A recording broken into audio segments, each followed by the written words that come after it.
말씀 보겠습니다. 시편 39편 1절에서 13절 말씀입니다. 같이 읽겠습니다. 내가 말하기를 나의 행위를 조심하여 내 혀로 범죄하지 아니하리니 악인이 내 앞에 있을 때에 내가 내 입에 재갈을 먹이리라 하였도다. 내가 잠잠하여 선한 말도 하지 아니하니 나의 근심이 더 심하도다. 내 마음이 내 속에서 뜨거워서 작은 소리로 읊조릴 때에 불이 붙으니 나의 혀로 말하기를 여호와여 나의 종말과 연한이 언제까지인지 알게 하사 내가 나의 연약함을 알게 하소서. 주께서 나의 날을 한 뼘 길이만큼 되게 하심에 나의 일생이 주 앞에는 없는 것 같사오니 사람은 그가 든든히 서 있는 때에도 진실로 모두가 허사뿐이니이다. 셀라. 진실로 각 사람은 그림자같이 다니고 헛된 일로 소란하며 재물을 쌓아나 누가 거둘는지 알지 못하나이다. 주여 이제 내가 무엇을 바라리요? 나의 소망은 주께 있나이다. 나를 모든 죄에서 건지시며 우매한 자에게서 욕을 당하지 아니하게 하소서. 내가 잠잠하고 입을 열지 아니함은 주께서 이를 행하신 까닭이니이다. 주의 징벌을 나에게서 옮기소서. 주의 손이 치심으로 내가 쇠망하였나이다. 주께서 죄악을 책망하사 사람을 징계하실 때에 그 영화를 좀먹음같이 소멸하게 하시니 참으로 인생이란 모두 헛될 뿐이니이다. 셀라. 여호와여 나의 기도를 들으시며 나의 부르짖음에 귀를 기울이소서. 내가 눈물 흘릴 때에 잠잠하지 마옵소서. 나는 주와 함께 있는 나그네이며 나의 모든 조상들처럼 떠도나이다.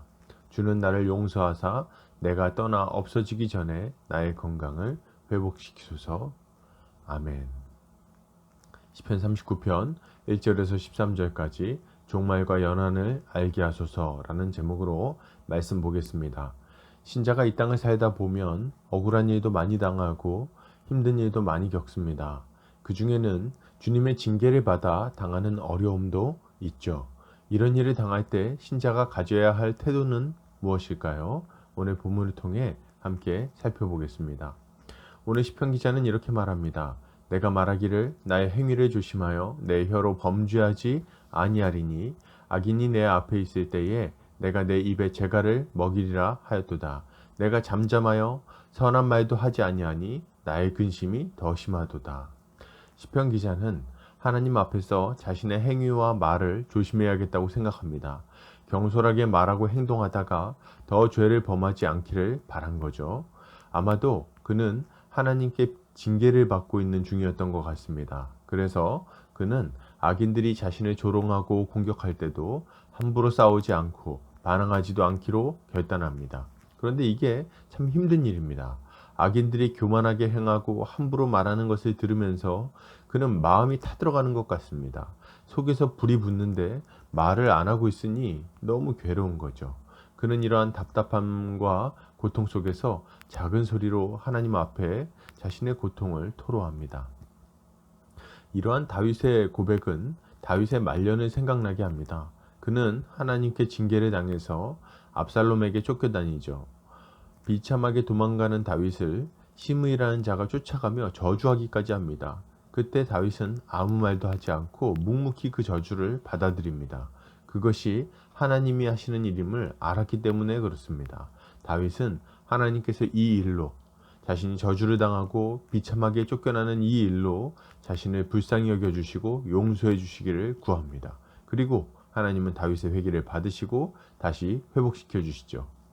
여러분, 신자는 우리의 억울함과 답답함을 하나님 앞에 토로해야 됩니다. 우리는 화가 나거나 억울할 때 사람 앞에서 그것을 토해낼 때가 많습니다. 눈에 보이는 사람과 다투는 겁니다. 그런데 그것은 그 사람을 통해서 우리를 징계하시는 하나님의 손일 수 있습니다. 우리가 그것을 거절하는 것은 하나님을 거절하는 모습일 수 있다는 거죠. 다윗은 그것을 두려워해서 자기 입에 파수꾼을 두고 가타부타 말을 하지 않고 있는 것입니다. 그런데 우리는 사람이기 때문에 마음속에 쌓이는 울분을 참는 것이 참 힘듭니다. 이것을 적절하게 해소하지 못하면 쌓이고 쌓이다가 어느 순간인가는 폭발하게 되는 거죠. 문제는 이것이 사람 앞에서 폭발하면 더 큰 죄를 짓게 만들기도 한다는 겁니다. 그 분노가 더 큰 죄로 이어지는 것을 우리는 경계해야 되는 거예요. 이런 일을 피하기 위해 우리에게 필요한 것은 뭘까요? 바로 기도입니다. 하나님 앞에 우리의 마음을 털어놓아야 됩니다. 억울한 일을 당할 때, 답답한 일을 당할 때 참는 것이 능사가 아니라 하나님 앞에 더 간절히 기도하고 또 회개해야 되는 거죠. 마음이 뜨거워서 견디기 힘든데 어떻게 계속 참습니까? 골방에서 우리의 억울함을 토로하고 눈물로 하나님께 호소해야 되는 거죠. 이렇게 할 때 주님은 우리의 마음을 만지시고 다시금 회복시켜 주실 것입니다. 계속해서 보겠습니다. 시편 기자는 이렇게 말합니다. 여호와여, 나의 종말과 연한이 언제까지인지 알게 하사 내가 나의 연약함을 알게 하소서. 주께서 나의 날을 한 뼘 길이만큼 되게 하심에 나의 일생이 주 앞에는 없는 것 같사오니 사람은 그가 든든히 서 있는 때에도 진실로 모두가 허사뿐이니이다. 셀라. 시편 기자는 하나님께 자신의 삶의 끝이 언제이며 길이가 얼마나 될 것인지 알게 해주시기를 구합니다. 그는 자신이 연약하기 그지없으며 순식간에 사라질 짧은 인생임을 기억하게 해달라고 기도하고 있는 거죠. 그는 사람들이 억울해하고 답답해하고 아웅다웅하는 모든 것이 하나님 앞에서 얼마나 덧없는 것인지를 생각하고 있는 것입니다. 여러분, 신자는 우리 자신이 얼마나 연약하고 덧없는 존재인지 알게 해주시기를 구해야 됩니다. 그리고 겸손히 하나님께 순종해야죠. 우리가 분내고 억울해하고 싸우고 원통함을 풀지 않는 이유는 이 땅에서의 삶에 과도한 가치를 두기 때문입니다. 우리가 범죄하는 것도 마찬가지예요. 이 땅의 것에 너무 과도하게 집착하다 보니 하나님의 명령을 떠나 범죄하는 자리까지 나아가게 되는 겁니다. 마치 이 땅에서 천년만년 살 것처럼, 이 땅의 삶이 끝인 것처럼 생각하니까 그렇게 악유다툼을 하고 집착하면서 죄를 짓는 거죠. 그러나 여러분, 시간은 빨리 흘러갈 것입니다. 우리가 그렇게 가지고 싶어 하던 것들은 덧없는 것들로 금세 여겨지게 될 거예요. 전과 같은 인생 속에서 순식간에 사라질 것들임을 생각하면 그렇게 집착하고 다툴 이유가 없는 것이었음을 우리는 깨달을 수 있을 것입니다. 그렇게 우리는 현실을 치열하게 살아가는 와중에도 영원을 살아가는 자로서의 관점을 가져야 하는 거죠. 그래야 헛된 영역에 사로잡혀서 하나님을 떠나는 일이 없을 것입니다. 우리는 이것을 주님께 구해야 됩니다. 그러면 주님은 우리가 영원의 관점을 가지고 어떻게 이 땅에서의 짧은 삶을 가치 있게 살 것인지 알게 해주실 것입니다. 계속해서 보겠습니다. 시편 기자는 이렇게 말합니다. 주여, 이제 내가 무엇을 바라리요? 나의 소망은 주께 있나이다. 나를 모든 죄에서 건지시며 우매한 자에게서 욕을 당하지 아니하게 하소서. 시편 기자는 하나님께만 자신의 소망이 있다고 고백합니다. 그는 자신을 죄에서 건지시고 우매한 자들에게서 건져주시기를 구합니다.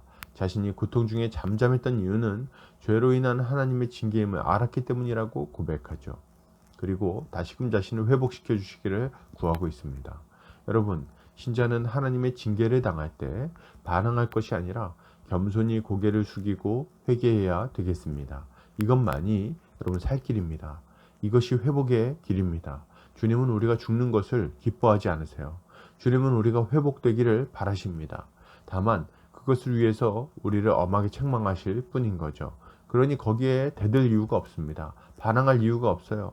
하나님의 징계는 쓴 것이지만 우리의 영혼을 다시금 살려낼 것입니다. 그러니 겸손하게 회개하는 것이 지혜로운 일인 거죠. 우리가 하나님 앞에 회개하면 주님은 기꺼이 우리를 회복시켜 주실 것입니다. 결론을 드립니다. 여러분, 억울한 일을 당할 때 하나님께 기도하시기 바랍니다. 우리의 덧없음을 알게 하시기를 구하고 우리를 회복시켜 주시기를 구해야 됩니다. 우리가 회개하고 겸손히 기도할 때 주님은 우리를 회복시켜 주시고 다시금 우리 주님을 예배하는 예배자로 세워주실 것입니다. 오늘 하루 이러한 은혜로 승리하는 성도님들 되시기를 주님 이름으로 축복합니다.